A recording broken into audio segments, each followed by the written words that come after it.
राजनीति, माफियागिरी, दंगे, ये सभी याद होंगे। जिनकी उम्र 20 साल, 22 साल या उससे कम की है, वे भूल गए होंगे, उनको पता ही नहीं होगा कि उत्तर प्रदेश के बारे में जो कहा जा रहा है या जो कहा जाता है, क्या ये कभी रहा होगा। लेकिन ये सच था। ये वही प्रदेश है जहां के नौजवानों के सामने पहचान का संकट था। जिस प्रदेश में अन्नदाता किसान आत्महत्या करता था, गरीब भूख से मरता था, बेटी और व्यापारी सुरक्षित नहीं थी। हर पर्व और त्योहार के पहले लोगों के मन में आशंका घिर जाती थी कि पता नहीं इस बार कहां दंगाई दंगा कर देंगे, पर्व और त्योहार तो खराब होगा ही, घर और गृहस्थी न जाने किस किस की उजड़ती है। यह आशंका घर करके पूरी पर्व और त्योहार के उत्साह को ठंडा कर देती थी। बहनों और भाइयों, नौजवानों को नौकरी नहीं मिलती थी और जो प्रदेश के बाहर जाता था उसके सामने पहचान का संकट था। ऐसी स्थिति में प्रदेश के अंदर विकास के कार्य ठप पड़े थे। आगरा के अंदर तो मैं समझ सकता हूं कि टीटीजेड के नाते यहां पर विकास के कार्यों के लिए हमें माननीय उच्चतम न्यायालय पर निर्भर रहना पड़ता है। तब भी डबल इंजन की सरकार ने आगरा के विकास के लिए कदम बढ़ाए। लेकिन अन्य राज्यों में तो कोई अन्य जनपदों में तो कोई टीटीजेड नहीं था। मान्यता थी जहां से सड़कों पर गड्ढे प्रारंभ हो जाएं, उत्तर प्रदेश, जहां पे सायकाल होते ही अंधेरा प्रारंभ हो जाए, मान लो उत्तर प्रदेश, हर तीसरे दिन जहां दंगों की दंगे सुनाई दे रहे हो, आगजनी हो रही हो दंगों के कारण, कर्फ्यू लगा हो, समझ लो उत्तर प्रदेश। जहां व्यापारी पलायन कर रहा हो, मान लो उत्तर प्रदेश। बहनों और भाइयों, ये पहचान का संकट खड़ा करने वाले लोग कौन थे? ये वही लोग थे जो आज झूठ का पुलिंदा लेकर के फिर अनलगल प्रलाप करते हैं। आपने देखा होगा, उत्तर प्रदेश के गौरव से जुड़ा हुआ कोई भी कार्य हो, ये लोग पहले ही नकारात्मक टिप्पणी करने लगते हैं। याद करिए, जब कोविड कालखंड में हम लोग प्रधानमंत्री मोदी जी के नेतृत्व में देशवासियों को, प्रधानमंत्री जी और प्रदेश के अंदर मैं और मेरे सहयोगीगण जिले जिले में जाकर के बचाने के कार्यक्रम के साथ जुटे हुए थे, तब ये लोग कोरोना के खिलाफ लड़ने की बजाय सरकार से लड़ रहे थे। तब ये कहते थे टेस्ट मत कराओ, तब ये कहते थे ट्रीटमेंट मत कराओ, तब ये कहते थे वैक्सीन मत लगाओ। फ्री में टेस्ट, फ्री में ट्रीटमेंट, फ्री में वैक्सीन और फ्री में राशन, ये डबल इंजन की ही सरकार ने जनता जनार्दन को कोविड कालखंड में दिया था। ये विपक्ष में बैठे हुए लोग केवल आलोचना करके इस पूरे अभियान को फेल करने के लिए एड़ी चोटी लगाई थी, अफवाह फैलाते थे। याद करिए, जब अयोध्या में 500 वर्षों के बाद से राम जन्मभूमि पर रामलला के विराजमान का तिथि तय हुई, तब भी इन्होंने विरोध किया। इन्हें आमंत्रण दिया गया, आमंत्रण की बात तो दूर, इन्होंने तमाम प्रकार का दुष्प्रचार किया। पूरी दुनिया अभिभूत थी कि अयोध्या में रामलला विराजमान हो रहे हैं, लेकिन कांग्रेस और समाजवादी पार्टी उत्साह की बजाय इन लोगों के घरों में सन्नाटा छाया हुआ था। और अभी हाल ही में प्रयागराज की धरती पर महाकुंभ का भव्य और दिव्य आयोजन होता है। बहनों और भाइयों, इस भव्य और दिव्य आयोजन के साथ उत्तर प्रदेश वासियों को, देशवासियों को जुड़ने का अवसर प्राप्त हुआ, तब भी कांग्रेस, समाजवादी पार्टी लगातार दुष्प्रचार कर रही थी, लगातार दुष्प्रचार कर रही थी। 66 करोड़ से अधिक श्रद्धालु एक जगह पर एक आयोजन का हिस्सा बने, कभी नहीं देखा गया, दुनिया के अंदर कभी नहीं हुआ, कहीं नहीं हुआ। उत्तर प्रदेश की प्रयागराज की धरती पर हुआ, लेकिन ये लोग तब भी विरोध कर रहे थे। और इसीलिए जब इनको मौका मिला था, कांग्रेस को, समाजवादी पार्टी को, इन्होंने विकास कभी नहीं किया। और आज जब विकास हो रहा तो उसमें बैरियर बनने का काम करते हैं। बहनों और भाइयों, ये वही उत्तर प्रदेश है जहां किसान आत्महत्या करता था।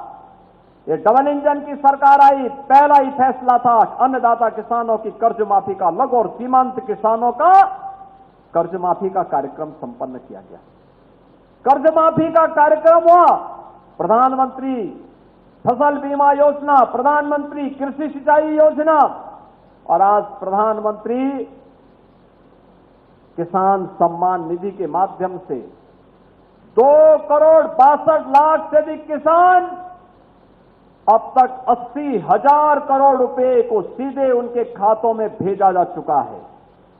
बहनों और भाइयों, 2,80,000 करोड़ गन्ना किसानों के खाते में भेजा जा चुका है। धान, गेहूं, दलहन, तिलहन, आलू, इन सभी के समर्थन मूल्य घोषित करके पैसा अन्नदाता किसान के खाते में दिया जा रहा है। अब उत्तर प्रदेश का किसान आत्महत्या नहीं करता है। हमारा अन्नदाता किसान अब आत्मनिर्भर बनकर के उत्तर प्रदेश के विकास में अपना योगदान दे रहा है। वे नकारात्मक कार्य करते थे समाजवादी पार्टी और कांग्रेस के लोग, तो अन्नदाता किसान को आत्महत्या करने के लिए मजबूर कर दिया था। आज सरकार सही कदम उठा रही है, वही किसान आत्मनिर्भर बनकर के विकास की प्रक्रिया का हिस्सा बना हुआ है। युवा नौकरी नहीं मिलती थी, हमने अब तक 8.5 लाख से अधिक नौजवानों को नौकरी दी है, सरकारी नौकरी दी है। अभी हाल ही में आपने देखा होगा 60,000 पुलिस भर्ती की प्रक्रिया संपन्न हुई है।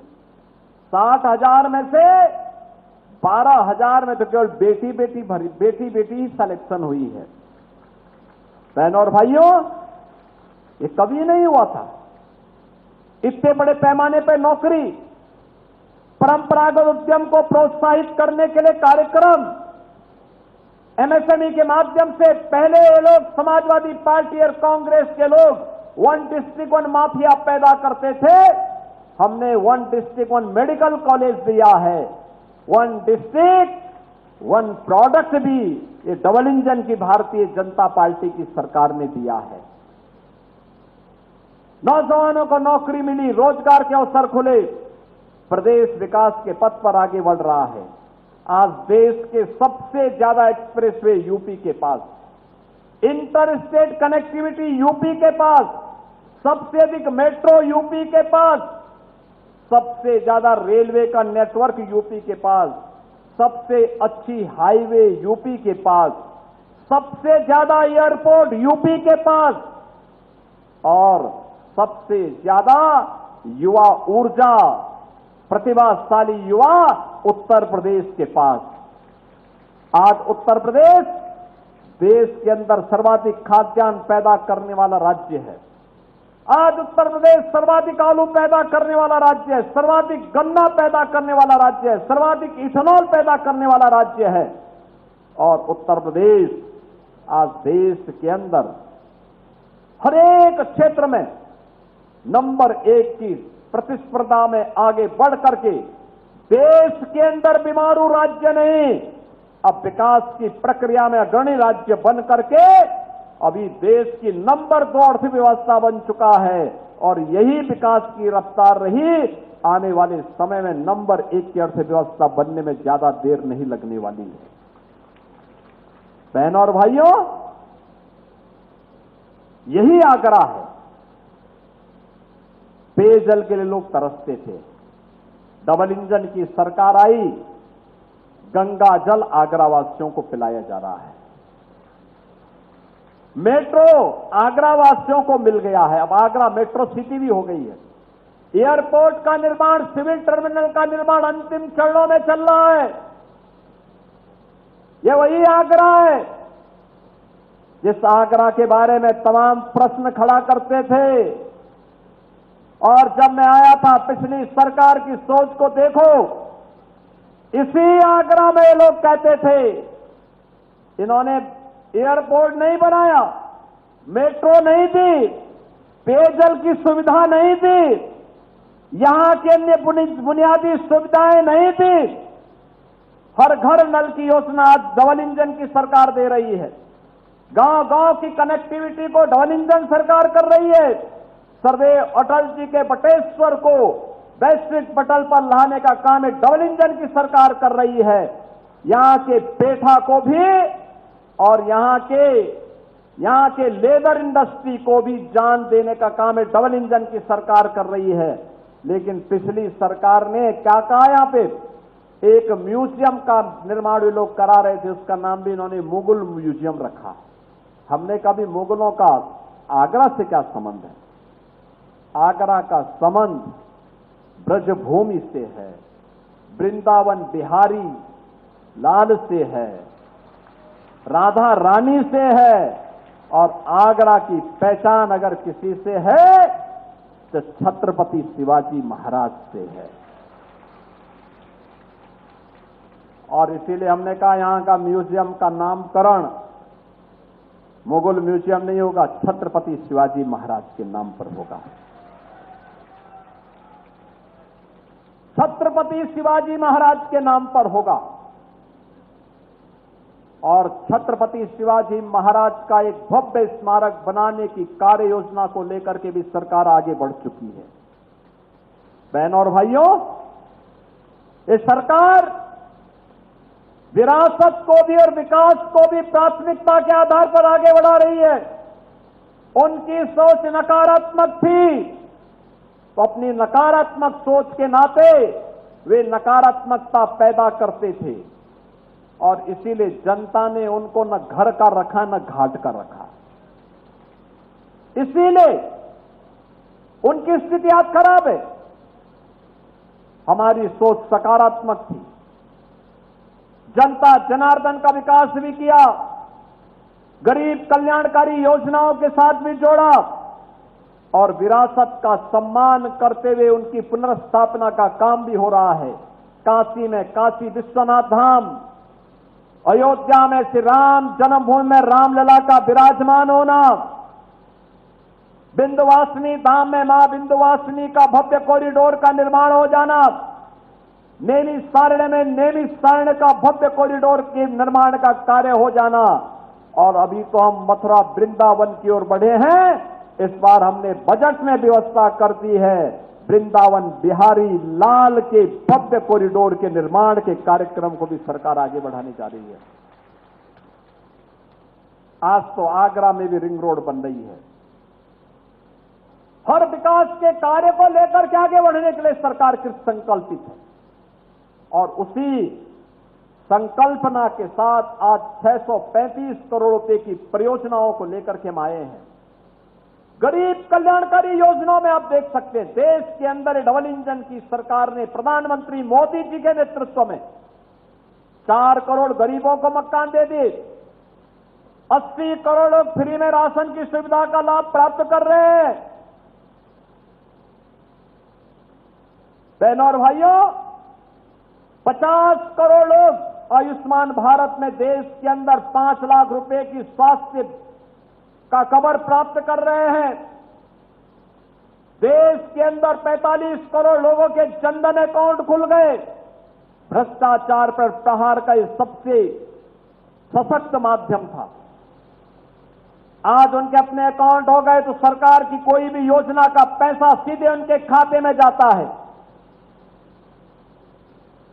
गरीब को राशन, 4 करोड़ गरीबों के घर में मकान, 12 करोड़ गरीबों के घर में शौचालय, 10 करोड़ गरीबों को उज्ज्वला योजना के निःशुल्क कनेक्शन भी मिले हैं। और उत्तर प्रदेश में 10 करोड़ गरीबों को फ्री में आयुष्मान भारत में 5 लाख रुपए की स्वास्थ्य बीमा, 15 करोड़ गरीबों को फ्री में राशन, 56 लाख गरीबों के लिए मकान, 1 करोड़ 56 लाख गरीबों के घर में फ्री में विद्युत के कनेक्शन, 1 करोड़ 86 लाख गरीबों को उज्ज्वला योजना के कनेक्शन के साथ ही उन्हें होली और दीपावली में फ्री में रसोई गैस के सिलेंडर उपलब्ध करवाने का काम एक डबल इंजन की सरकार कर रही है। बेटी के लिए मातृवंदना योजना से लेकर के कन्या सुमंगला योजना तक हम इन योजनाओं के साथ जोड़ रहे हैं। मुख्यमंत्री सामूहिक विवाह योजना में हमारी सरकार ने तय किया है कि मुख्यमंत्री सामूहिक विवाह योजना में बेटी की शादी के लिए जो 51,000 रुपए की राशि थी, अब उसको बढ़ा करके 1 लाख रुपया अनुदान का करेंगे। बहनों और भाइयों, 1 करोड़ 6 लाख परिवार वृद्धजनों के, निराश्रित महिलाओं के, दिव्यांगजनों को 12,000 रुपए सालाना हम पेंशन की सुविधा का लाभ दे रहे हैं। बहनों और भाइयों, प्रदेश वही है, तंत्र भी वही है, केवल शासन बदला है।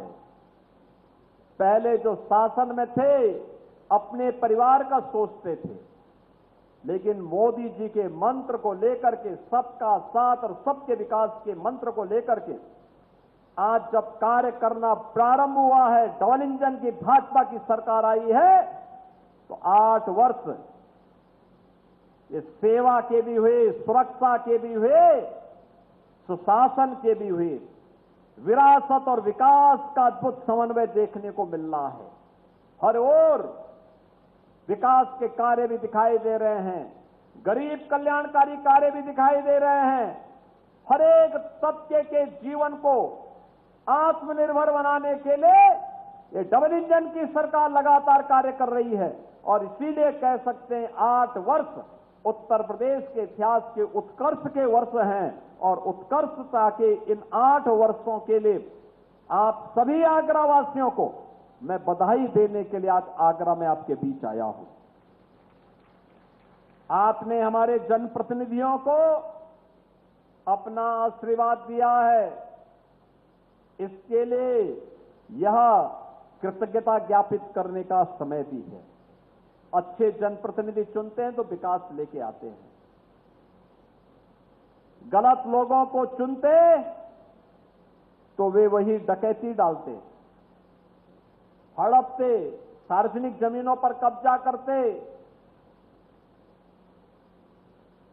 लेकिन आज जब अच्छे जनप्रतिनिधि हैं, विकास हो रहा है, कहीं गंगा जल आ रहा है, कहीं एयरपोर्ट आ रहा है, कहीं मेट्रो बन रही है, कहीं छत्रपति शिवाजी महाराज का म्यूजियम बन रहा है, कहीं गौशाला बन रही है, कहीं जल जीवन मिशन में पेयजल की स्कीम बन रही है, कहीं बटेश्वर में सरदेव अटल जी का स्मारक और वहां पर अन्य नई योजनाओं को आगे लागू किया जा रहा है, कहीं हाईवे बन रहे हैं, कहीं रिंग रोड बन रही है, कहीं फ्लाईओवर बन रहा है। ये लगातार विकास का अनवरत सिलसिला लगातार चलता रहेगा। गरीब के लिए राशन की सुविधा से लेकर के उसके उपचार की व्यवस्था का हो, बेटी की पढ़ाई से लेकर के उसके विवाह तक की व्यवस्था हो, मातृशक्ति के स्वावलंबन के कार्यक्रम को आगे बढ़ाने का हो, अन्नदाता किसानों की खुशहाली का हो, या फिर श्रमिकों के लिए अटल आवासीय विद्यालय के माध्यम से उत्तम शिक्षा उनके बच्चों को प्रदान करने का कार्य रहा हो। ये सभी डबल इंजन सरकार के द्वारा पूरी प्रतिबद्धता के साथ आगे बढ़ाने का कार्य किया जा रहा है। और इसलिए मेरी आप सबसे अपील है, उत्तर प्रदेश ने $1 ट्रिलियन की इकोनॉमी बनने के लिए हम भी भारत के विकास में अपने जिम्मेदारियों का निर्वहन करके योगदान देंगे। इसके लिए आपका समर्थन प्राप्त करने के लिए हम लोग आए हैं कि जो आशीर्वाद आपने अब तक भारतीय जनता पार्टी के जनप्रतिनिधियों को दिया है, यही आशीर्वाद आपका बना रहना चाहिए, जिससे उत्तर प्रदेश देश की नंबर 1 की अर्थव्यवस्था बनने की दिशा में आगे बढ़ सके। और इसी के लिए आपके कारण आज उत्तर प्रदेश में अच्छे दिन देखने को मिले हैं। आज उत्तर प्रदेश विकास के पथ पर देश के अंदर सबसे तेज गति से दौड़ने वाले राज्य के रूप में स्थापित हुआ है। आने वाले समय में इस गति को और दुगनी गति से आगे बढ़ाया जा सके, इसके लिए भी आपका आशीर्वाद भारतीय जनता पार्टी से जुड़े हुए इन जनप्रतिनिधियों को चाहिए। इसी विश्वास के साथ 8 वर्ष के प्रति हृदय से धन्यवाद ज्ञापित करने के लिए मैं आपके पास आया हूं।